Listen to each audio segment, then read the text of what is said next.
One of my daily readings, My Utmost for His Highest, by Oswald Chambers, is a real source of strength and blessing to me. And I'd like to just share one of his readings with you, and it's taken from John 13:13. You call me Master and Lord, and you say, well, for so I am. Oswald goes on to say this: our Lord never insists on having authority. He never says, thou shalt. He leaves us perfectly free, so free that we can spit in his face as men did, so free we can put him to death as men did, and he will never say a word. But when his life has been created in me by his redemption, I instantly recognize his right to absolute authority over me. It is a moral domination. Thou art worthy. It is only the unworthy in me that refuses to bow down to the worthy. If when I meet a man who is more holy than myself, I do not recognize his worthiness and obey what comes through him, it is a revelation of the unworthy in me.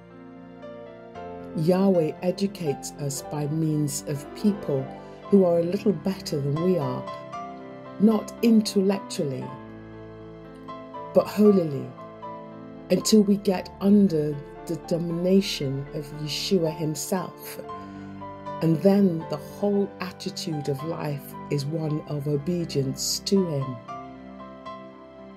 If our Lord insisted upon obedience, he would become a taskmaster and he would cease to have any authority. He never insists on obedience, but when we do see him, we obey him instantly. He is easily Lord, and we live in adoration of him from morning till night. The revelation of my growth in grace is the way in which I look upon obedience.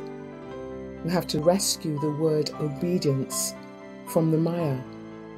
Obedience is only possible between equals. It is the relationship between father and son, not between master and servant. I and my Father are one. Though he was a son, yet learned he obedience by the things which he suffered. The Son's obedience was as Redeemer, because he was Son, not in order to be Son.